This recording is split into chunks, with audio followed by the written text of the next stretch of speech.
Je vais présenter l'invité d'aujourd'hui. On va recevoir Xavier Barsalou-Duval. Donc, Xavier Barsalou-Duval, c'est qui? C'est le député bloquiste Pierre Boucher, les Patriotes Verchères. Il a été réélu pour un quatrième mandat à la dernière élection générale. C'est un indépendantiste, engagé depuis l'âge de 18 ans, donc depuis très longtemps, peut-être même avant, pourra-t-il nous en informer.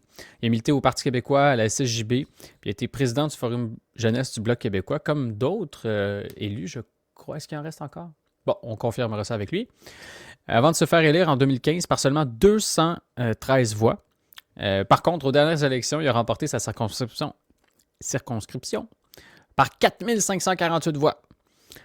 Fait que, il a dû faire quelque chose de bien pour gagner autant de voix depuis. Il va pouvoir nous raconter ça. Il est comptable de formation, il a un MBA. Il a aussi enseigné au Cégep, si j'ai bien lu sa bio. Et depuis 2019, c'est le porte-parole du Bloc en matière de transport. C'est ce qui va nous intéresser aujourd'hui parce que c'est le dossier qu'il met de l'avant en ce moment, celui des chauffeurs à rabais, avec le fameux stratagème des chauffeurs Inc., là, des camionneurs mal formés, souvent des immigrants temporaires, forcés de s'incorporer pour que les entreprises évitent de payer des charges sociales, hein, évidemment, ils veulent faire plus d'argent. Donc, ça crée de la concurrence déloyale et des routes plus dangereuses. Il y aurait une hausse importante des décès impliquant des poids lourds au Québec, malheureusement, au cours des années 2023, 2024 et 2025, depuis que ce stratagème est en place. Et on va poser des questions sur ça, mais pas seulement, parce que c'est de l'actualité, mais on s'intéresse aussi à la personne. Bonjour, bonsoir. J'ai tout de suite Bon Super tutoyé, Bowl. pardon, mais ouais, c'est ça. J'ai tellement pas pensé à ça, mais tellement pas. Mais c'est pas grave. C'est pas grave, notre communauté les connaissants, ils vont tous regarder ça en rediffusion. Fait que c'est pas plus grave que ça. Mais on se connaît. Avant que tu arrives, il y avait quelques commentaires des gens qui étaient bien contents de te voir. Ils trouvent tous très bons. Dans la bio, j'ai parlé du fait que tu avais augmenté significativement ben,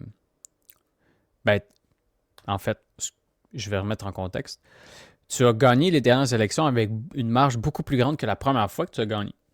Dans un contexte où ça allait pas.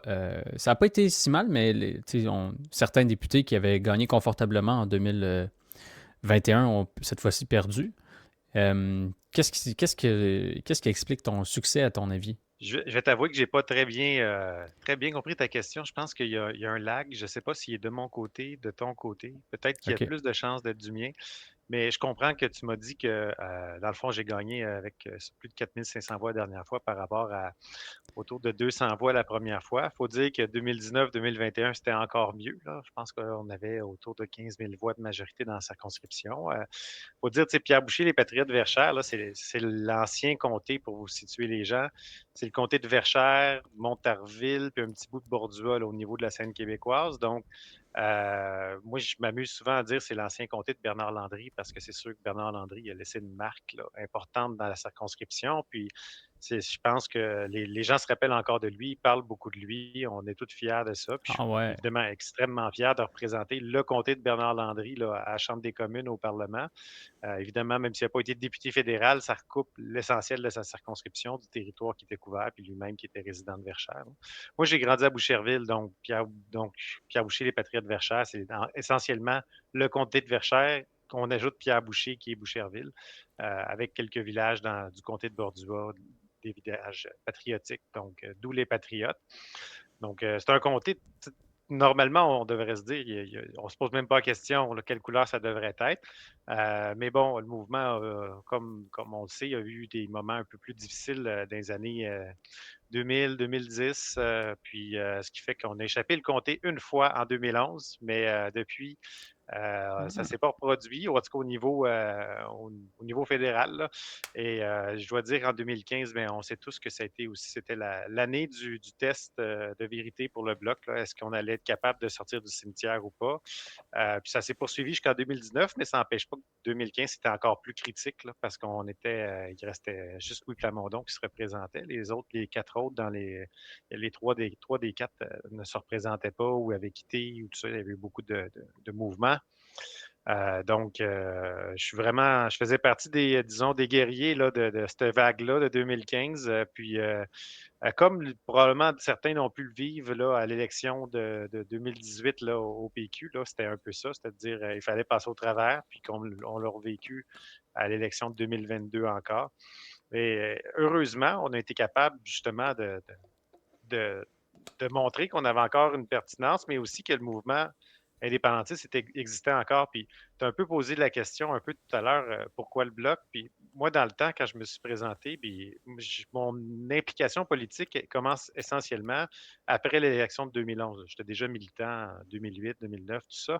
Mais je disais qu'il y a une accélération de mon militantisme à partir de 2011 parce que la défaite a fait en sorte que plein de monde ont décidé du bloc, ont décidé de quitter.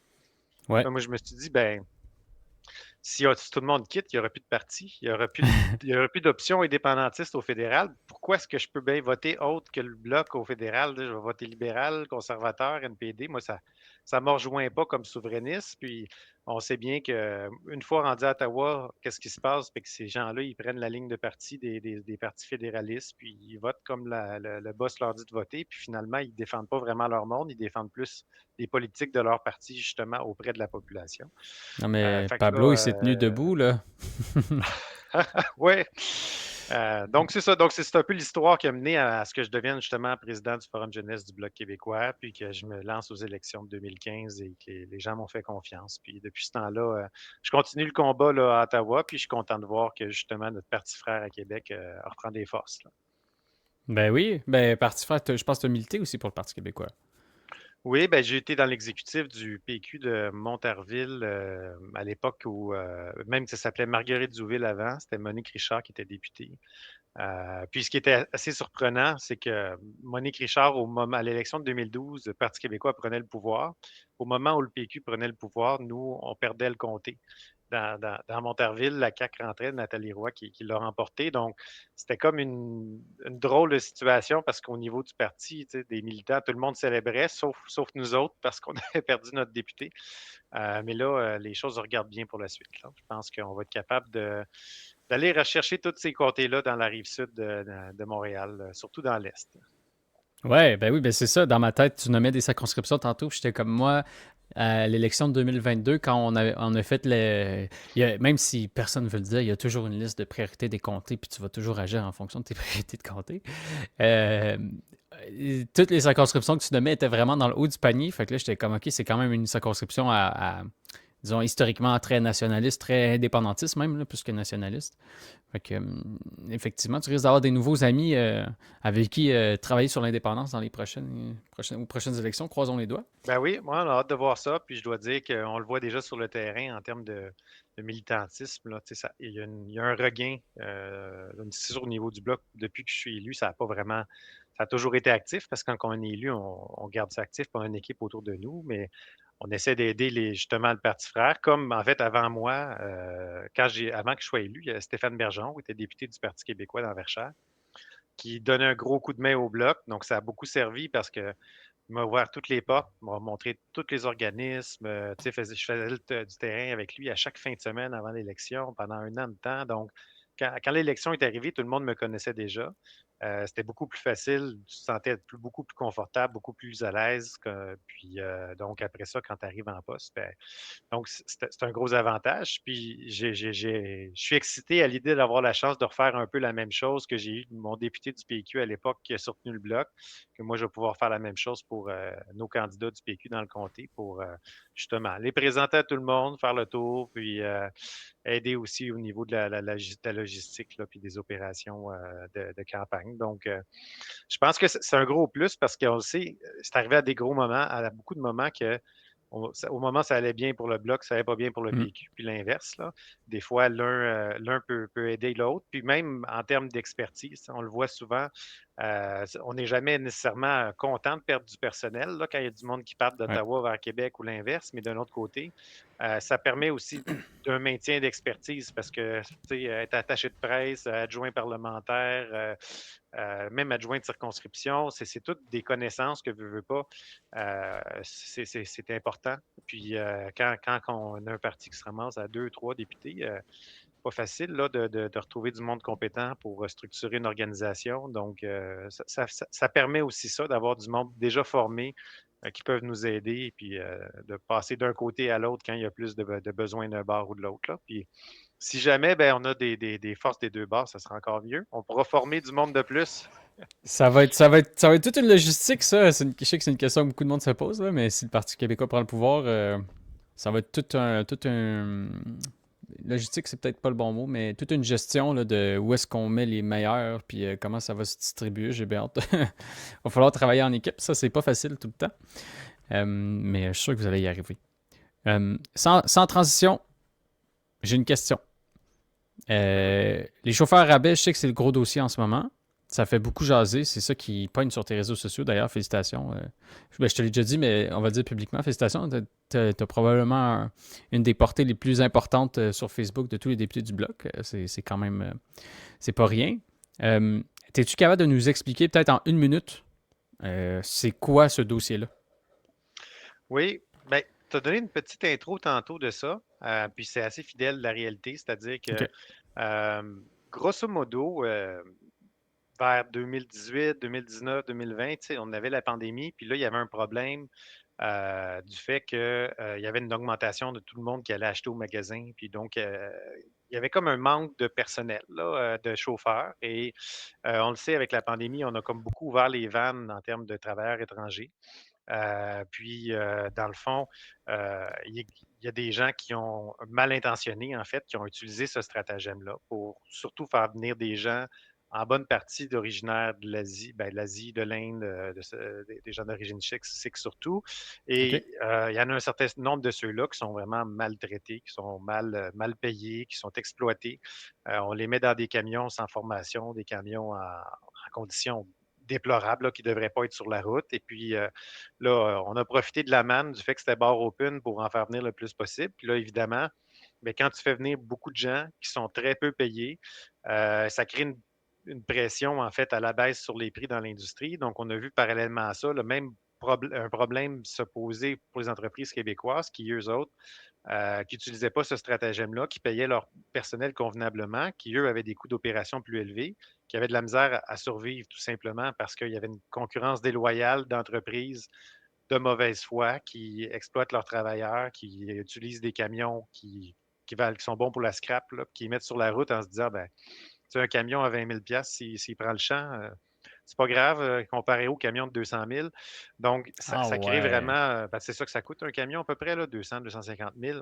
Mhm. Mais quand tu as un camion qui est quasiment scrap, évidemment, ça n'a pas de valeur, comme un vieux bazou. Ouais, Puis ouais. quand tu ne payes pas ton monde, c'est la même chose. Donc, leur avantage concurrentiel, c'est là, c'est qu'ils payent les gens à des salaires de misère dans des conditions de travail inacceptables, qui sont carrément exploités. Et puis là, ça vient avec des accidents sur la route. On a une augmentation justement de l'année passée des chiffres. On avait 35 plus de décès impliquant des camions lourds l'année dernière là, au Québec.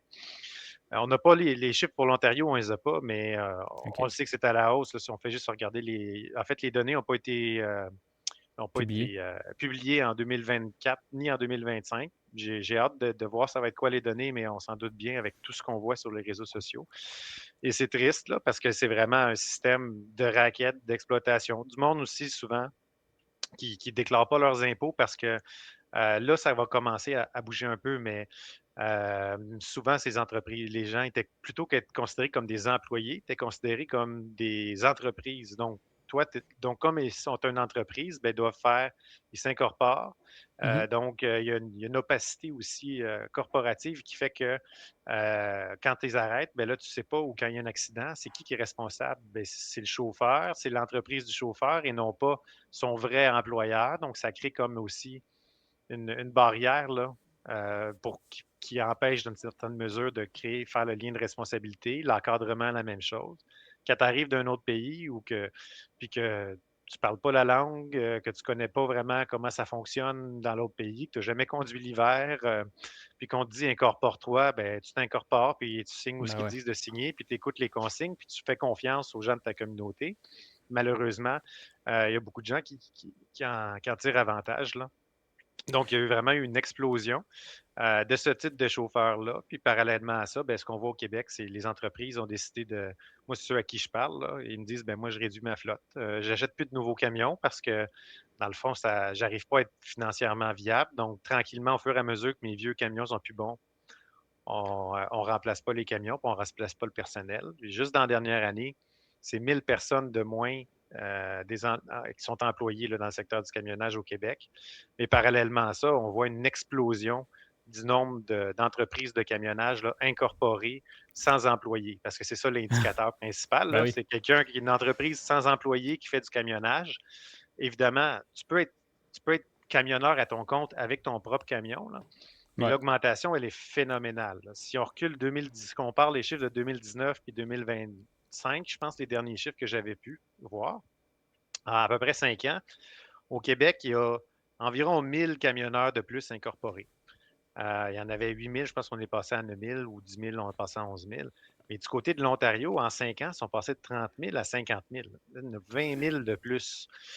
C'est complètement fou. Ce n'est pas une augmentation qui semble très naturelle. Là. Donc, pendant qu'on a moins de gens qui travaillent comme employés, on Ben a une ouais. explosion de l'autre côté du nombre d'entreprises incorporées. Et on voit aussi une augmentation des accidents. Puis tout le monde nous le dit, ces camions-là, ils viennent de l'Ontario. Malheureusement, c'est vraiment de là qu'arrivent à peu près toutes. Il y en a aussi au Québec, là, des entreprises style Chauffeur Inc., mais la Ouais. plupart, la très, très, très grande majorité sont en Ontario. Puis les chiffres sont clairs là-dessus. Pendant qu'on en avait 1000 de plus au Québec, mais 20 000 de plus en 20 000. Ontario. Donc, on est à 1 pour 20 en termes au niveau de la croissance. Et puis là, ben, malheureusement, il y avait une espèce d'aveuglement. C'était comme un dossier explosif pour le gouvernement fédéral. On dirait qu'ils ne voulaient pas s'en occuper, ils ne voulaient pas toucher à ça, les libéraux. C'est ce que les organisations de camionneurs me disaient toutes. Ils disaient, ben, on se faisait dire que c'était toxique, qu'il ne fallait pas parler de ça. Parce que dans le Toxique. fond, oui, parce que c'était lié à la question de l'immigration, c'était lié en Ah, fait à des gens, en particulier une communauté, la communauté indienne. Et puis c'est comme si en accusant ou en dénonçant le phénomène chauffeuring puis des chauffeurs à rabais, on attaquait la communauté indienne. Puis ça n'a jamais été ça l'intention du début à la fin. C'est comme dire, quand on arrête un mafioso d'origine italienne, est-ce qu'on est contre les Italiens? Non, c'est exactement la même chose. ouais. Mais malheureusement, du côté libéral, c'est comme si quand on n'est pas dans le petit catéchisme là, idéologique, là, ça devient difficile. Puis surtout, qu'on a découvert avec le temps qu'il y a beaucoup de députés de la région de Brampton, parce que c'est là qu'il semble avoir la plus grosse concentration d'entreprises de chauffeurs à rabais, C'est aussi ben, la plus grosse qui sont des concentration de. de députés libéraux en bonne partie et qui sont donc, ils organisent des gros congrès, des gros parties. Puis là, on les voit en photo avec des députés libéraux. On a trouvé un bon nombre d'entre eux qui sont des donateurs libéraux aussi. Donc, tu sais, ça sent pas bon, là. Puis en plus de ça, on est allé jusqu'à découvrir qu'un des organisateurs de Mark Carney est devenu le porte-parole des chauffeurs à rabais. Donc là, c'était rendu le bout. Tu sais, ça n'avait plus de bon Hein? sens. Ça a sorti un petit peu avant Noël dans le Journal de Montréal. Donc, on creuse tout le jour. Puis à chaque fois qu'on creuse, on découvre des nouvelles choses dans ce dossier-là. Puis à force justement qu'on déterre, tu sais, on sort les squelettes du placard, là, ben, ça force le gouvernement un peu à bouger. Donc là, j'ai obtenu justement le retour des T4A. Un T4A, c'est comme un travailleur autonome, il reçoit ça. C'est l'équivalent du T4. Mais avant, il Ouais. n'y en avait plus. Depuis 2011, on n'émettait pas de T4A. Donc, ça faisait en sorte qu'il y avait une opacité pour l'impôt. L'Agence du revenu du Canada ne le savait pas. Elle ne recevait pas de T4A, donc elle ne savait pas combien les camionneurs avaient reçu. Donc, ben, ils ne pouvaient pas nécessairement les cotiser ou établir combien d'impôts auraient dû payer. Donc, ça menait à une évasion fiscale massive. Là, la plupart, des fois, c'est pas par mauvaise foi. Tu arrives de l'étranger, tu ne le sais même pas Ben comment oui. ça marche ici. Donc, tu penses que tu n'as pas besoin de payer d'impôts, puis tu vis avec l'argent qui est dans ton compte de banque jusqu'à ce que l'impôt cogne à ta porte. Puis là, ben, tu fermes la business, puis tu ouvres sur un autre nom.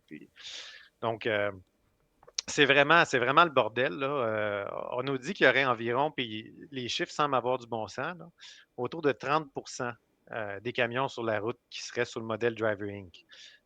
Donc, évidemment, chaque entreprise, chaque entité est un peu variable dans le niveau de.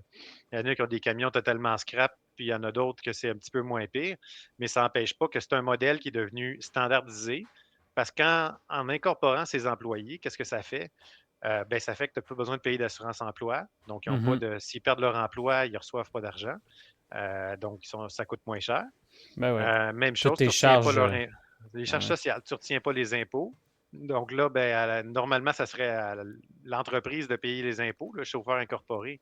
Mais si ce n'est pas déclaré, C'est de l'impôt que l'employeur n'a pas besoin de retenir. Pas de CSST aussi, donc en cas d'accident de travail, tu n'as aucune garantie, aucune aide. Pas de pension aussi. Tu ne cotises pas au régime de pension du côté de l'employeur. Donc, tout ça accumulé, là, ça finit pas de congé de maladie, pas de vacances. Ça fait des grosses, grosses économies. Et ça se fait sur le dos du chauffeur. Donc, ça crée un nivellement par le bas dans toute l'industrie du camionnage, puis beaucoup, beaucoup, beaucoup de frustration chez les camionneurs, là. Quand je parle à des camionneurs, puis quand on suit leur réseau, leurs petits médias, balado, etc., ils sont vraiment craqués parce que pour eux, c'est une question de survie.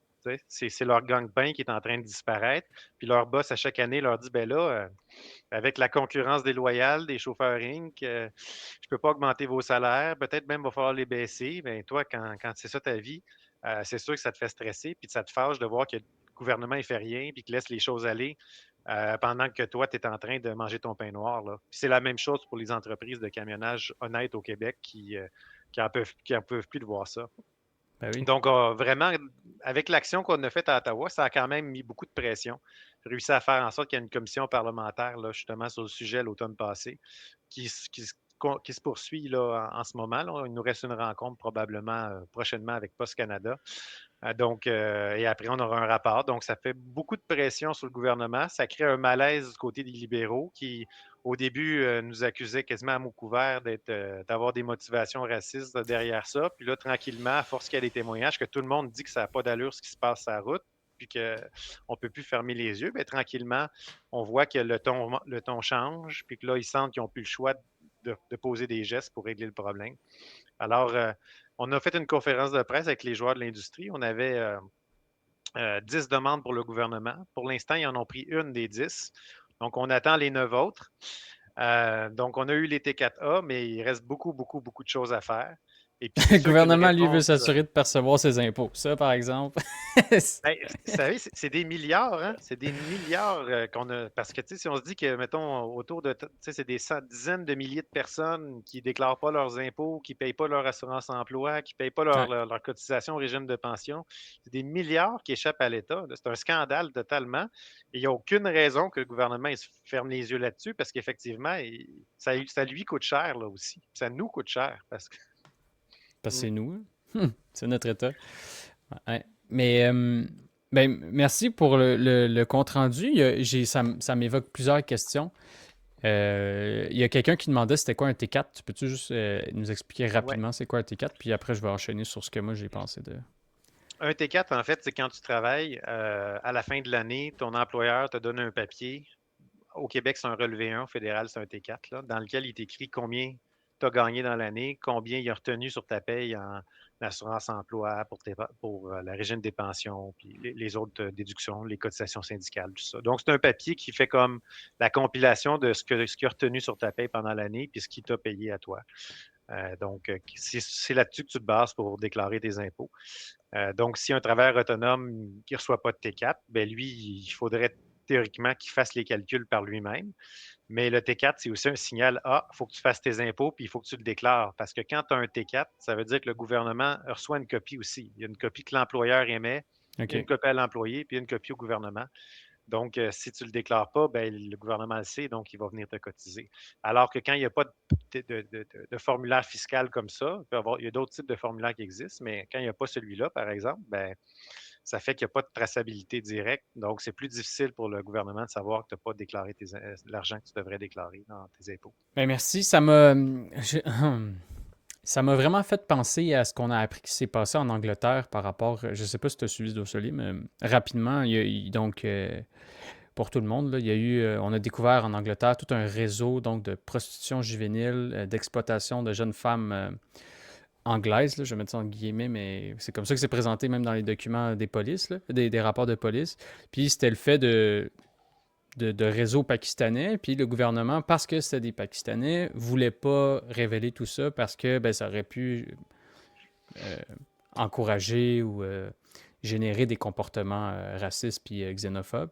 Fait qu'ils ils ont voulu tout cacher, puis ça me fait vraiment penser à ça, ce que tu me décris comme approche, c'est une décision politique de cacher un problème social qui a tué des gens, là, parce que c'est ça qu'on comprend, c'est que ces camions de mauvaise qualité, ces gens qui n'ont pas l'expérience de la route nordique comme on la vit ici. Ah, puis Ben, il y a des histoires de permis fraudés, là. Il y a toutes sortes d'histoires là, de gens qui ben, débarquent, ils ont des faux examens de conduite, des faux papiers. Il y a du crime organisé là-dedans, c'est évident. C'est évident, il y a de la traite de personnes. On a des fondations qui sont venues nous le dire. Il y a des chauffeurs qui ne se font pas payer.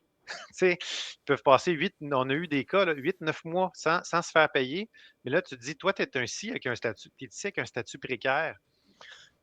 Si ton employeur te dit bye, ben tu t'en vas. Donc là, tu n'as pas le choix. Tu continues à travailler, même si tu n'es pas payé.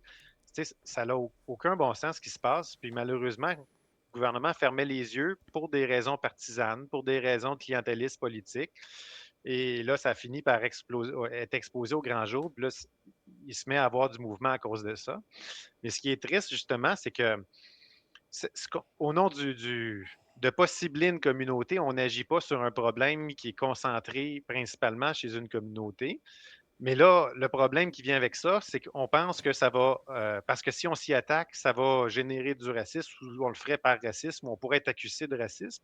Sauf que si on ne le fait pas, ben oui. ben ça devient bien pire. Là. Probablement, les gens continuent à se faire exploiter, se faire abuser. Et surtout, les gens sur la route qui voient ces accidents-là, qui voient ces cas-là, sont de plus en plus fâchés et agressifs face à l'inaction du gouvernement.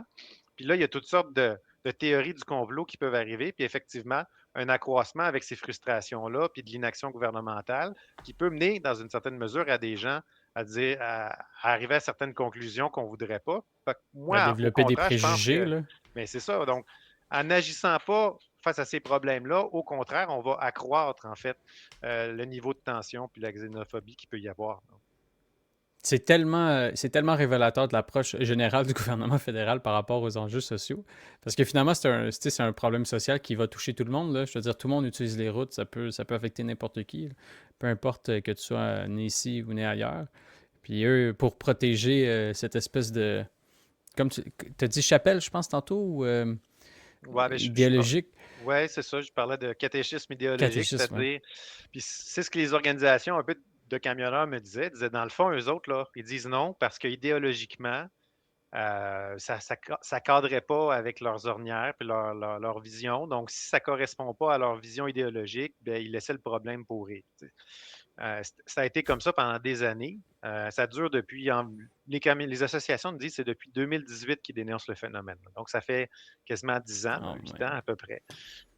Puis c'est sûr qu'on blâme beaucoup Ottawa. On ne peut pas dire que Québec est blanc comme neige. Puis même au niveau municipal en Ontario, il y a des enjeux là aussi. Euh, Par exemple, dans la région de Brampton, on a une association de gens qui est venue nous témoigner.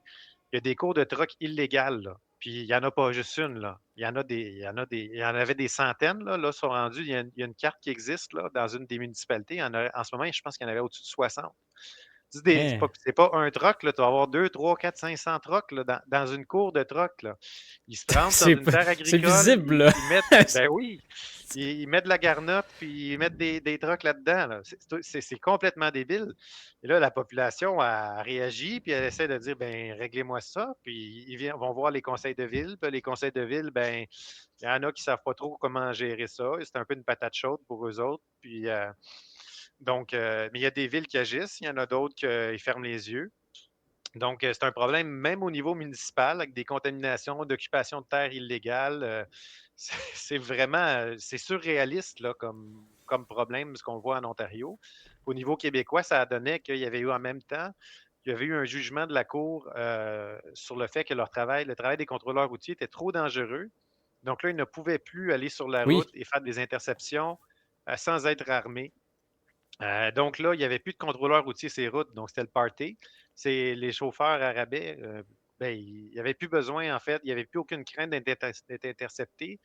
La seule manière qu'ils pouvaient se faire attraper, c'est en arrêtant aux balances, parce qu'il y a des balances un peu partout quand on se promène sur la route.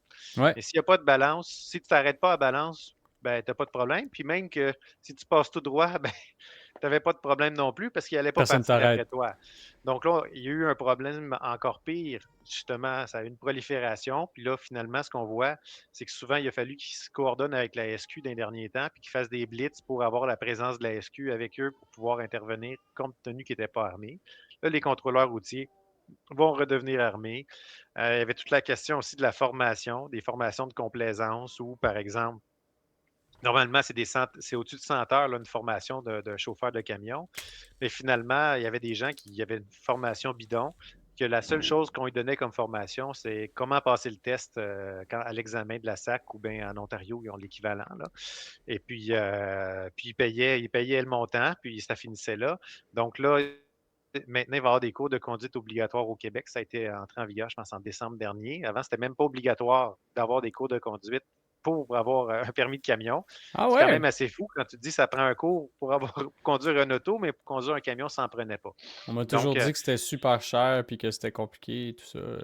ben, il y a deux façons, effectivement. Il y a des formateurs accrédités, puis on estime un coût de formation, là, ça coûte quasiment 10 000 ou bien par le DEP en camionnage. Là. C'est les deux OK. méthodes là, les plus répandues. Là. Donc, mais au niveau fédéral, c'est ça, il y a une responsabilité du fait qu'ils n'émettaient pas les T4, ils ne demandaient pas de T4A, donc il n'y avait pas de transparence. Organisation aussi, Emploi et Développement social Canada, c'est eux qui sont responsables de l'assurance emploi, s'assurer que les entreprises payent leurs cotisations. Donc là, il y avait une approche qui appelait une approche éducationnelle. Ça, une approche éducationnelle, ça veut dire quand tu débarques dans une entreprise, tu viens les éduquer pour leur expliquer qu'ils devraient faire les choses comme il faut. Puis là, ils disent, ah, Parce qu'ils excusez-moi, je savent le pas savais. partout. C'est ça. Là, ils répondent, Ouais. excusez-moi, je ne le savais pas, je ne recommencerai pas. Puis la fois d'après, quand Emploi et Développement social Canada retourne, ben, c'est la même chose qui se passe. Puis la fois d'après, quand ils retournent, ben, la compagnie n'existe plus, ils ont changé de nom. Donc, c'était comme ça que ça se passait. Puis on a eu des témoignages justement de personnel d'emploi et développement qui nous disent, ben, vous savez, les entreprises, dès qu'on arrive, ils disparaissent. Donc, parce qu'ils repartent sur un autre nom pour ne pas avoir besoin de se conformer aux lois. Puis les pénalités, j'ai fait une compilation de toutes les pénalités qui ont été payées OK. dans le domaine du camionnage, Emploi et Développement social Canada. Elles ne sont pas toutes, comment je dirais, disponibles, elles ne sont pas toutes publiques, mais il y en a une portion qui l'est. Puis le trois quarts des pénalités n'étaient pas payées. 75 des pénalités n'étaient pas payées. Tu fermes ton Donc, ils entreprise, faisaient t'en rire pars d'eux une autres. Là. autre. Ouais, Ben, ouais. exactement. Ils font rire d'eux autres carrément. Puis pire que ça, quand j'ai compilé les données d'Emploi et Développement social Canada, 75 dans le camionnage n'étaient pas payés. Mais si je compilais toutes les primes, là, les pénalités non payées, en fait, 100 des pénalités non payées, c'était dans le camionnage. Donc, c'est-à-dire que dans toutes les autres industries, le monde, y payait leurs pénalités, sauf dans le camionnage. On peut Wow. pas avoir des. Ça peut pas être plus clair que Ben ça oui. qu'il y avait un gros problème. Mais la question de l'approche éducationnelle, c'était l'approche voulue et implantée par les directives politiques du gouvernement. Entre autres, on peut retrouver plusieurs réunions de lobby qui ont été organisées entre le lobby des chauffeurs Inc. et le ministre du Travail de l'époque, qui était Seamus O'Regan, et Ah que oui, je connais suite à monsieur. ça, il y avait des communiqués de presse dans lesquels il disait nous allons pas sévir contre les chauffeurs Inc. On est des gens qui sont inclusifs, puis on est contre le profilage racial, etc. Et il mentionnait qu'il allait avoir une approche éducationnelle. Donc, c'était ça qui était écrit dans le communiqué de presse, noir sur blanc. Euh, ben, ça fait en sorte qu'eux autres, ils pouvaient continuer à continuer leur stratagème sans être inquiétés. Ça, deux réflexions. Il y en a une que je te demanderai pas de répondre si tu veux pas, fais-toi sans pas, mais moi, ça me fait beaucoup penser. Moi, je suis un représentant d'une communauté, tu disais, c'est surtout les Sikhs. Je suis en Ontario, puis je contrôle à peu près 35 circonscriptions au Canada, là. Puis je te dis, ben, touche pas à ça, c'est notre affaire, puis t'as 35 circuits de ton bord. Ça ressemble à ça le deal. Mais bon, mettons que j'étais pas là. Ouais, ben, peut-être qu'il y en a qui ont eu cette réflexion-là du côté libéral, puis peut-être même dans d'autres partis, parce qu'on voit des députés surtout au niveau de l'Ontario, c'est le gouvernement C'est conservateur, ça. donc on en voit proche de ces groupes-là aussi. Mais d'un autre côté, les chauffeurs qui ne se font pas payer, c'est aussi des gens d'origine sikh, là.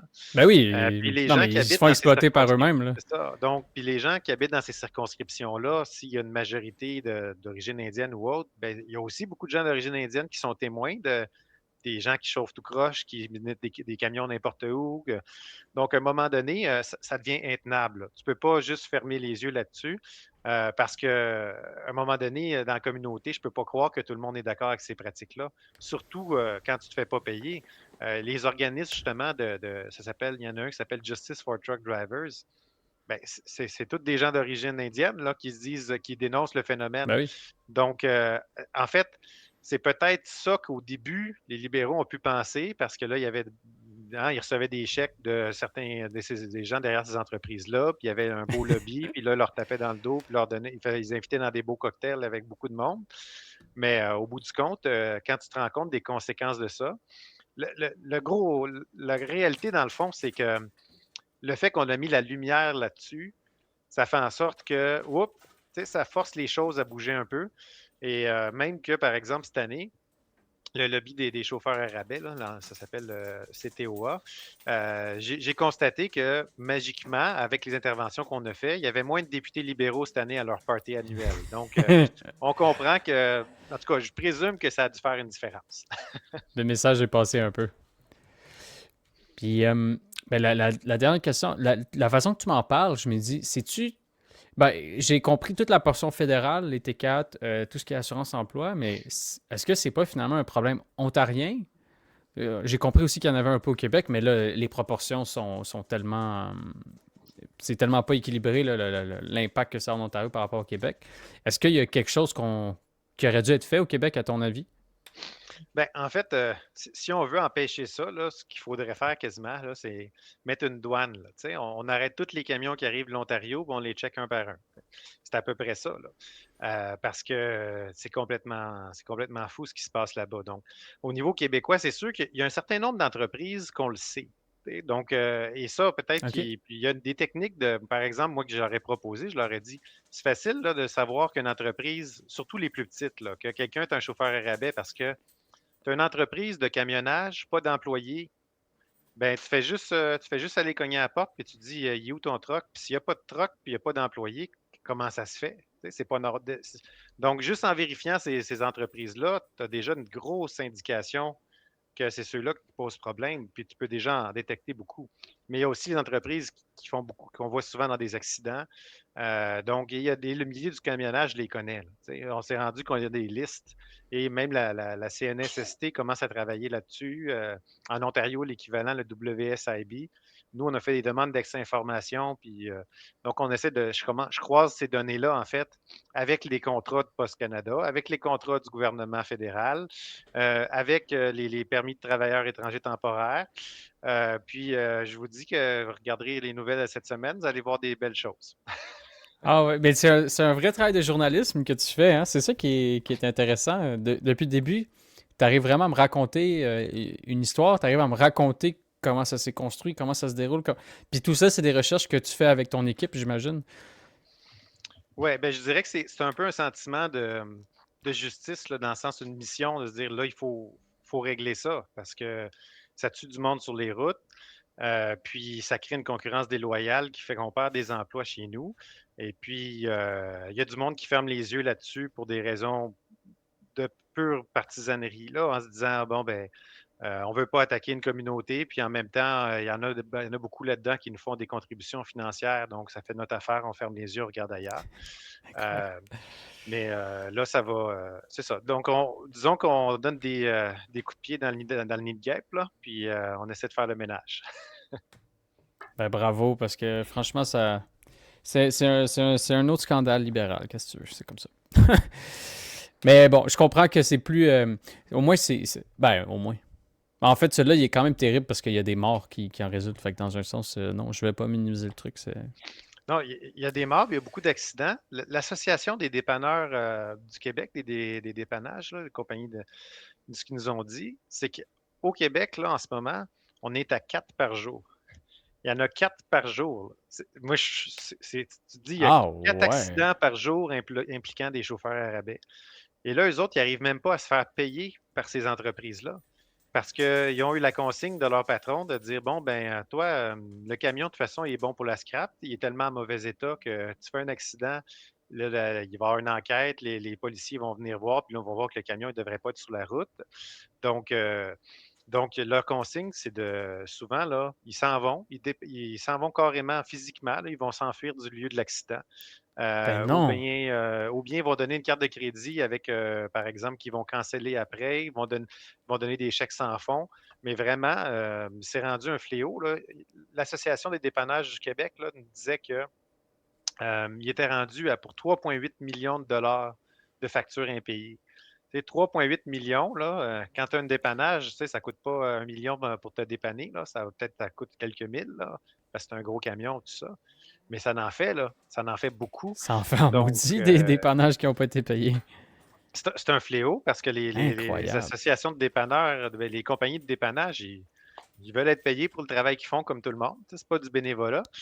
Donc, non, c'est un problème qui touche là, à plein de niveaux. Tu sais, c'est ça. Il y a des morts, il y a de la question de sécurité publique, il y a une question de concurrence déloyale, il y a une question aussi, évidemment, d'idéologie là, au niveau de l'immigration. Mhm. Donc, c'est grave ce qui se passe. Puis, moi, ce qui m'encourage, c'est qu'on arrive un peu à déterrer ça. Puis, à chaque fois qu'on trouve des choses, ben, on arrive à mettre ça en lumière parce qu'il y a des journalistes qui couvrent aussi ça. Et puis, ça met le gouvernement à sa défensive. Puis là, les premières fois, on faisait rire un peu de nous autres. Là. Si vous regardez des réactions de Stephen McKinnon, c'est pas très élogieux. Là. Disons qu'il il prend ça avec légèreté, puis tu sais, il trouve ça drôle quand on lui pose des questions, mais plus que ça va, moins qu'il trouve ça drôle. Mais malheureusement, souvent, là, ils ont comme la réponse facile de dire c'est aux provinces de régler le problème. Mais tu sais, le Québec, là, on ne peut pas empêcher l'Ontario, malheureusement, d'avoir ces chauffeurs-là, sauf si on met le doigt dans la frontière. Là. Donc, le moyen qu'on a, c'est par les leviers fédéraux, entre autres, qui existent, comme justement emploi et développement social, comme les programmes de travailleurs étrangers temporaires, comme la question de la fiscalité. Mais rendu là aussi, il y a aussi la question de comment ça se fait qu'on laisse quelqu'un s'incorporer qui n'est pas citoyen, qui vient Mhm. de débarquer ici, puis qui ne connaît pas les Avec un lois, qui ne connaît permis de pas le travail. système. Donc, ça devrait même pas être possible, en fait, pour Ouais. quelqu'un qui a une présence temporaire, parce que souvent, ils ont un statut temporaire. Ben oui. Ben, tu sais, si tu viens comme étudiant ou si tu viens comme demandeur d'asile ou si tu viens comme travailleur étranger temporaire, tu ne devrais pas pouvoir t'incorporer, de partir une business puis dire let's go dans le cadre. Donc, en tout cas, à tout le moins au niveau du camionnage, là, ça ne devrait pas être permis. Donc, ça aussi, c'est une autre chose qu'on veut faire changer. Donc. Ben, ça me semble être une bonne approche, en tout cas, de regarder ça comme ça, parce qu'effectivement, ça va vite, ça va vite. Puis franchement, bravo. Bravo pour ça. J'ai plein de gens qui sont. Tu sais, je vais te montrer le beau commentaire, mais Cannes de Bin qui dit Xavier Barcelou-Duval est à lui seul une bonne raison de voter Bloc québécois. Tu as réussi à motiver tout le monde. Mais je sais que tu peux pas rester trop longtemps, fait que je voulais pas te retenir. Mais moi, je Ah, trouve ben, que j'ai ça pas fait d'enjeu de temps. Ah, ok. Fait que je trouve que Ouais. ça fait vraiment un beau topo parce que ce qui est particulier, c'est la réflexion que je me suis faite. Le problème original, c'est qu'il y a une pénurie de main-d'œuvre dans le domaine, ou en tout cas, il y a un problème là, de main-d'œuvre. Comme d'habitude, la solution proposée par le Canada, c'est plus d'immigration. Bon, on sait que ça ne marche pas pour régler la pénurie de main-d'œuvre, mais supposons. Puis cette nouvelle solution-là crée un problème, en fait, encore pire que le premier parce que ça fait baisser les salaires des gens, alors que normalement, ce problème-là aurait dû, au contraire, faire monter les salaires, augmenter la productivité, tu sais, comme pousser les entreprises à innover pour devenir plus productives puis réussir à rendre des services d'une façon plus efficace.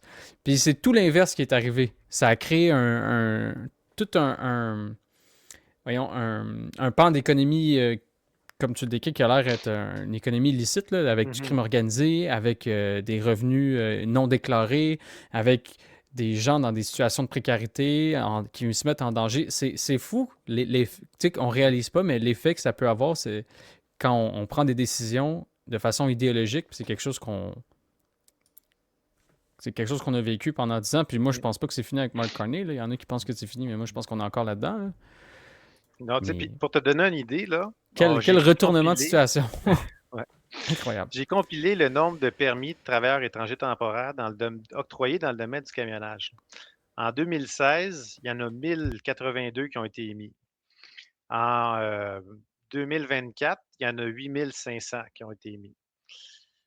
Donc, tu sais, il y a eu une explosion. Puis, je ne dis pas qu'il ne faut pas émettre des visas ou des permis de travailleurs étrangers temporaires dans des domaines où il y a une pénurie de main-d'œuvre, Ouais. mais ça prend un niveau de contrôle. Tu sais, on ne doit pas juste émettre les permis les yeux fermés sans s'assurer que ces gens-là, quand ils vont arriver, ils ne seront pas traités convenablement. On l'a vu dans le cas des fermes, là, tu sais, des gens qui étaient abusés, qui vivaient dans des logements Ouais. insalubres, etc., travaillaient des heures qui n'ont aucun sens, qu'on les exploitait.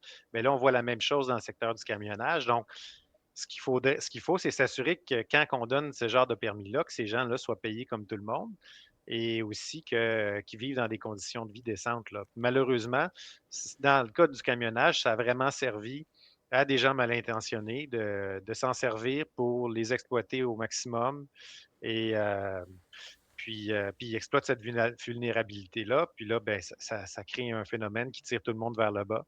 Et c'est vraiment triste, là. C'est vraiment triste de voir ça. Mm. Mais tellement, moi, ça me fait penser, tu sais, je travaillais avec Louis Chabot, donc, qui était responsable des dossiers de l'emploi. Puis il y a comme en tout cas, euh, on rencontrait beaucoup de syndicats. Puis, ben, de façon générale, hein, on le sait, les syndicats, c'est plutôt à gauche, là, leur approche. Donc, aligné sur, en ce moment, la tendance, c'est de dire que la gauche est plutôt pro-immigration. Puis, mais c'est ceux qui nous ont le plus parlé contre ce concept-là de travailleurs étrangers temporaires. Ils n'arrêtaient pas de nous dire, ce système-là est en train de détruire nos, nos filets de sécurité, nos manières de travailler dans des shops avec 95% d'employés qui sont des travailleurs étrangers temporaires, qui ne connaissent pas les lois, qui ne connaissent pas la langue, qui ne sont pas capables de défendre leurs droits, fait qu'ils se font carrément exploiter. Là, dans le cas des camionneurs, c'est encore pire parce que non seulement eux, ils se font exploiter, puis il faut comme le répéter, là, ces gens-là se font exploiter, mais en plus, ils deviennent un danger pour toute la collectivité.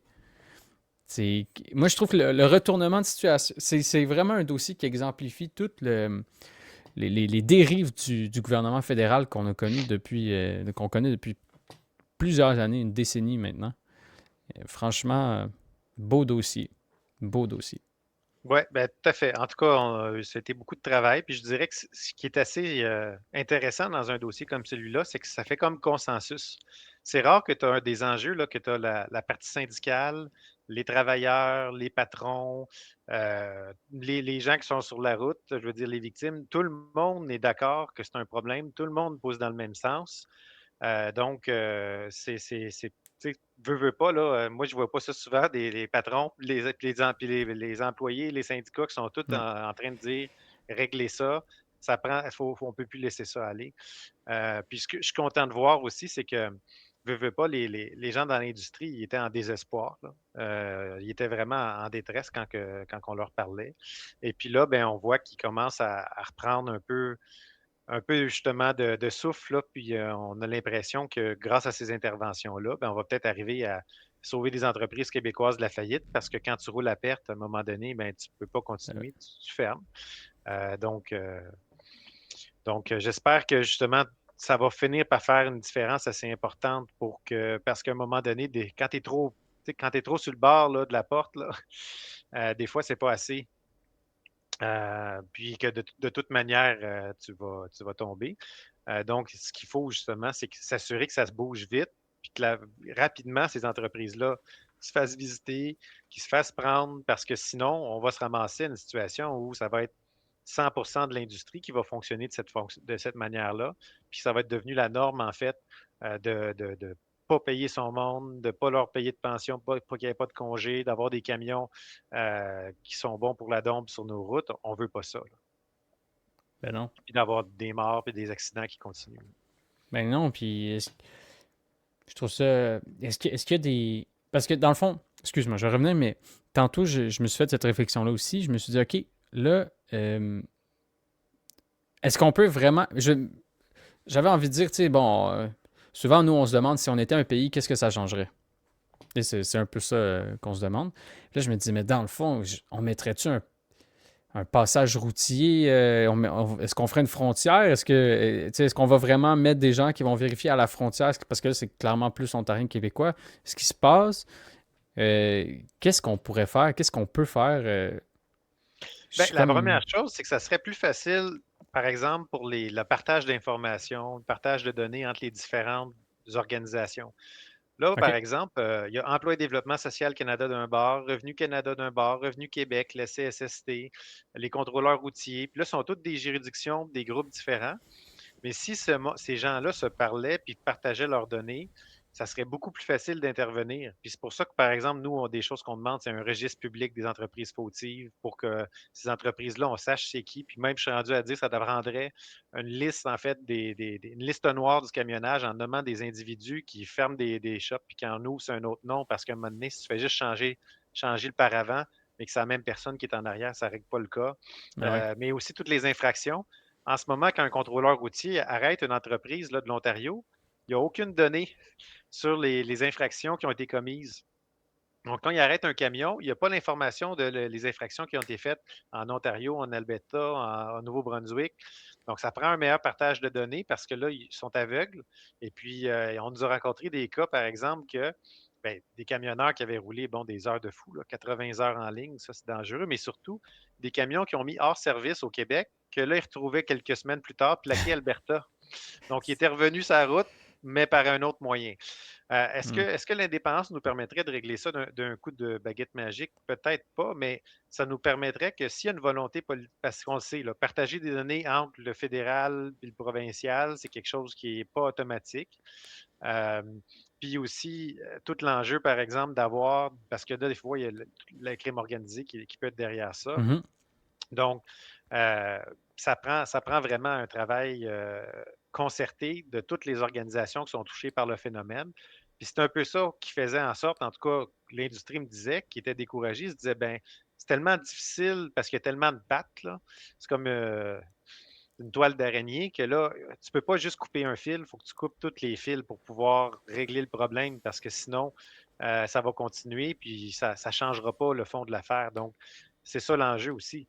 C'est qu'on agisse sur tous les niveaux possibles, là. Fait que c'est, dans le fond, si je comprends, à ton Avec une avis, volonté politique d'un gouvernement. C'est un gouvernement à Québec qui dit ça va changer, puis que les ministres se parlent, et là, ils vont pouvoir se concerter et bouger. Alors que là, ça prend la volonté de l'Ontario, ça prend la volonté du Québec, ça prend la volonté du fédéral, ça prend la volonté des municipalités en Ontario. Ça prend tout ce monde-là à coordonner. Et puis, c'est rendu au point que tu as même les Américains qui commencent à taper du pied. On a l'ambassade à 2 reprises dans les derniers, avant Noël là, qui avait sorti en disant qu'il était inquiet de ce qui se passait dans le camionnage au Canada. Parce que ah les ouais! camions qui sont ici, ils vont aux États-Unis. Il y a ils Ah ben veulent oui. pas, ça traverse. Là. Donc, ils le voient, ils ont le même problème là-bas. Là. On ne se cachera pas, aux États-Unis, ils ont des problèmes similaires, mais OK. disons qu'ils ont sont assez radicales dans la manière de Ouais, régler le problème, eux autres. Là. Je ne d'habitude, suis ils pas niaisent sûr moins qu'on. avec ces Non, c'est affaires-là. ça. La sécurité, ça rigole pas trop Mhm. au sud. Excusez-moi. Vas-y, tu peux te Donc, prendre une gorgée d'eau. non, c'est ça. Donc, les Américains sont très radicaux. Là. On voit des vidéos qui arrêtent les camions sur le bord de la route, pas à des postes de contrôle. Là. Ils arrêtent tous les camions, font un barrage routier, puis là, les testent un par un, puis ils voient s'ils parlent anglais, s'ils parlent pas anglais, s'ils parlent pas anglais, ils enlèvent la licence directe, puis ils towent le camion part en towing. Ah Mais en ouais, même hein? temps, parce que quand les Américains ont annoncé ça, ça nous a mis un peu, même au Québec, les camionneurs étaient un peu sous le choc, mais finalement, ils étaient contents au final parce qu'ils se sont dit, ben, nous autres, on est quand même capables, en général, ceux qui vont aux États-Unis, de se débrouiller. Puis comment ça se fait que tu as des gens sur la route qui parlent même pas la langue, qui comprennent pas les écriteaux? Euh, Hmm. c'est pas normal. Tu devrais être capable de parler au moins français ou anglais pour travailler ici. Là. Ben, faut que tu puisses lire ce qui est écrit, quoi, sur les pancartes, là, Ben, quand puis même, s'il y a là. une situation d'urgence, si un policier te donne des informations, s'il y a un barrage routier, si tu as un panneau justement informatisé qu'on voit de plus en plus qui dit ah, telle sortie est fermée, prenez tel détour, il ne comprend pas. Puis c'est décourageant pour les contrôleurs routiers aussi. Des fois, ils essaient de parler avec la personne qui intercepte, puis ils sont pas capables d'avoir les informations dont ils ont besoin. Donc, ça prend beaucoup plus de temps quand tu fais des vérifications parce qu'ils ne comprennent pas. Ben ouais, Donc, c'est un gros problème. Là. faut le faire, hein? Faut vraiment le faire. C'est ça qu'Isabelle elle disait. Elle disait un palier de trop nuit à la bonne gestion. C'est un peu ça, la démultiplication des structures. Ça empêche l'action quand il y a une volonté. Parce que même si demain le fédéral avait une volonté, ça se peut que ça ne tente pas en Ontario. Tu sais, ça se peut que cette organisation-là elle ait plus ben, cette organisation, en tout cas, On ne sait pas trop si Ouais. c'est centralisé ou pas, là, mais ce type d'organisation-là a plus de pouvoir au provincial, plus de pouvoir dans une municipalité, plus de pouvoir. Puis là, ben, même si tu as une volonté du gouvernement fédéral, il ne pourra pas intervenir. Alors que si on avait ce palier-là en moins, quoi, avec une volonté politique, c'est le genre de problème que tu peux régler beaucoup plus facilement puis beaucoup plus rapidement que ce qu'on a en ce moment. Là. Ouais, puis ça illustre aussi le frein idéologique, en fait, qu'on peut voir à certains moments de régler un problème pour des raisons électoralistes puis de communautarisme. Donc, si ça ne correspond pas à ton idéologie, tu laisses les choses aller. Je pense pas qu'au Québec, on est là dans notre vision, là. Je pense que s'il y a un problème dans une communauté, tout le monde va le dire qu'il faut le régler, pas parce que le problème est concentré principalement dans une communauté qu'on ne peut pas s'y attaquer, là. Donc, au niveau canadien, ça a l'air que c'est des choses pas mal difficiles, pas mal délicates à nommer. Et effectivement, fort probablement, le fait qu'à Brampton, puis dans cette région-là, il y a des coins qu'on dit là, que c'est une majorité de gens d'origine indienne. Mais là, c'est comment on fait pour régler le problème sans dire que c'est de la faute aux Indiens, puis sans donner le message qu'on s'attaque aux gens d'origine indienne. Puis, veut pas, on le constate à Ottawa, la communauté sikh est très tissée serrée. Ils sont très présents. Il y a beaucoup de députés d'origine sikh sur la colline parlementaire, beaucoup de gens d'origine indienne, donc ils sont très influents. Puis je ne suis pas en train de dire que tous les gens qui sont d'origine indienne Non, supportent non, on ce comprend. Là. stratagème-là non plus que les gens d'origine sikh, mais ça n'empêche pas que tu y réfléchis à deux fois quand tu sais que c'est concentré dans une communauté. C'est facile de se dire, ouais, ben, j'oserais pas faire ça parce que la communauté est organisée, en pensant que la communauté est probablement d'accord avec ça, alors que, en fait, tu n'as même pas été au fond des choses, là. Ben, c'est vraiment pas connaître les systèmes mafieux parce que c'est exactement ça. Tu sais, c'est une minorité de gens qui ont un monopole de la violence sur leur communauté puis qui font vivre la loi du silence sur cette communauté-là par la violence, justement, ou par des menaces. Puis souvent, les gens qui sont à l'intérieur de ça, ils font pas parce qu'ils aiment ça, là, ils le font parce qu'ils sont pris là-dedans. Puis c'est un peu ce que tu racontais tantôt en disant que c'est ces propres personnes-là qui ont sorti pour dire il y a des problèmes, il y a des enjeux. Ben oui, c'est parce que c'est eux qui subissent en premier souvent les conséquences de ça. Donc, Voilà. j'avais une question, mais je pense que ça n'a pas trop rapport. À moins que toi, tu comprends, est-ce que tu décidé de faire une sortie sur les subventions en culture à la Chambre des communes? Est-ce que ça te dit quelque chose, ça, ou ça n'a pas. Euh, Vite Non, comme ça, là, pas c'est grave. assez flou, là. Non, mais des fois, les gens, ils disent n'importe quoi dans les commentaires, on a tout. Assez de moi des sources, là. Fait que, ben écoute, j'ai beaucoup aimé. Je pense que ça va faire une bonne petite vidéo sur le sujet avec la petite miniature. À moins que tu aies envie de nous parler d'autres choses. Moi, je suis bien ouvert. C'est super intéressant. Ben, je te dirais que c'est sûr, je C'est travaille le. quasiment à temps plein là-dessus là, Ouais, depuis ouais. l'été passé. Les entreprises de camionnage m'appelaient, puis ben, en fait, j'en ai dans ma circonscription. J'ai Transport Robert, Groupe Guilbeault, AGD VHR Express, puis il y en a un qui me disait, je perds mes contrats, j'y arrive plus, puis il me disait, c'est du monde d'origine indienne. Puis là, quand il me disait ça, tu sais, j'étais mal à l'aise parce que je connaissais pas le fond des choses, puis là, je voulais pas, je me dis peut-être qu'il y a des préjugés, puis tu sais, ils n'aiment pas les gens Ouais. D'origine indienne, d'autres par exemple. origines. Mais là, finalement, en fouillant, j'ai compris que, OK, c'est un stratagème qui est beaucoup dans la communauté indienne. Donc, comme c'est très implanté dans la communauté indienne, ben, c'est ça qui est visible, c'est ça que le monde voit, là. Euh, mais, euh, mais au début, donc, puis il fallait être capable de le démontrer avec des chiffres, des données. Puis c'est un peu ça, comme tu mentionnais, l'enjeu du crime organisé. Je pense qu'il y a vraiment un bon parallèle à faire parce qu'il y a probablement du crime organisé dans ça. Mais c'est aussi parce que euh, comment ça fonctionne, c'est que c'est l'opacité. Le système Driver Inc., c'est ça. C'est pas l'entreprise directement qui opère le camion. Tu as une personne qui devrait être employée, qui n'est pas employée. On ne déclare pas les revenus. Donc, il y a plein d'informations qui n'est pas publique. Puis comment est-ce qu'on fait, par exemple, au niveau des accidents? Comment tu fais pour dire ben, il y a plus de chauffeurs in que de pas de, tu sais, que d'autres chauffeurs en termes comment tu fais pour dire qu'il y a plus d'Ontariens que d'autres? Donc, les statistiques ne sont pas quand la SAC dévoile ses statistiques, il n'est pas écrit chauffeur Inc., pas chauffeur Inc., Ah il n'est ouais. pas écrit origine indienne ou quelqu'un est d'ici ou entreprise ontarienne. Malheureusement, il y a des données, par exemple, qui, tant qu'à moi, on devrait collecter pour le savoir. Est-ce que la personne est non citoyen? Peut-être que ça, c'est une information de plus qu'on devrait collecter, savoir si on voit des tendances ou même la province, justement, d'où vient l'entreprise. Donc, peut-être que ça va mener à des correctifs là, à ce niveau-là, mais ça a été très difficile d'arriver à documenter les choses. Mais tranquillement, avec tous les témoignages qu'on a eus, puis ce qui s'est dit au comité parlementaire, ben là, on voit plus clair. Là. Il y a une bonne question avec tout ça. Merci pour l'explication. Mais il y avait une bonne question. Tantôt, tu nous as dit, il y en a même qui fuient les lieux de l'accident. Ouais, Puis la réalité, c'est vrai, ça, c'est un délit. Je sais pas si c'est criminel. Je pense que oui, un délit de fuite. absolument. On a Puis même eu un cas comment ça se de même. gère, ça? Ça semble être arrivé à plusieurs reprises. Euh, Ce que l'Association du dépannage du Québec me disait, c'est environ 1 sur 3. Les autres, c'est leur chiffre. Je ne sais pas à quel point c'est une règle du pouce ou autre chose, mais ça a l'air qu'il y en aurait 1 sur 3 qui quitterait tout simplement le lieu de l'accident. Puis même, Un il y a eu sur des cas de trois. mort. Il y a eu un mort que la personne a quitté le pays. On l'a retrouvé aux États-Unis, puis il y a eu une demande d'extradition. Donc, c'est grave, là. Quand tu dis tu tues quelqu'un avec ton camion, évidemment, pas volontairement, mais ça n'empêche pas que c'est ça le Ben résultat. oui. Puis que la personne quitte le pays après. Euh, ça, c'est très émotif là, pour les familles. Là. Ça doit être terrible à vivre.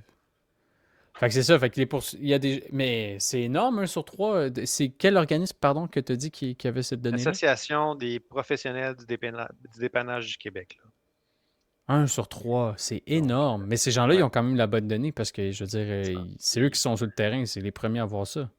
C'est ça. Puis 78 des accidents, là, ils disent qu'il y en aurait 4 par jour, là, mais à peu près, donc le 3 quarts des accidents sur la route impliquant des camions seraient des chauffeurs à rabais. Là.